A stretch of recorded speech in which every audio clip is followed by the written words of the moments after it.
like unajua mimi nimekuwa nikiongea na wewe day in day out, alafu unaniambia like sasa hivi you don't like una feelings kwa mademu, like una feelings kwa mapenzi. Mbona sasa?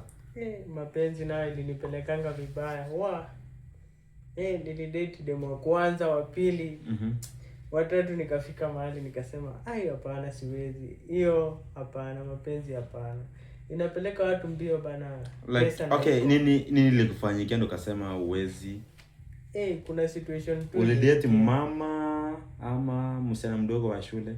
Sasa nilidate mama, lakini ukapata demu napatana, lakini sasa unajua campus life. Unapata hauna do, na yule msichana anataka pesa. Unaona? Do mingi demu ashai kwamba ni ngapi?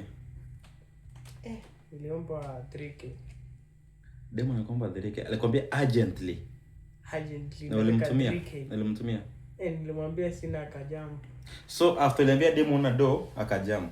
But no, this is sijui nisemaje. Like guys, nataka mnisikize. Sasa imagine mademu nasikiza by the asiati nini, hata mimi bro nishaikatia.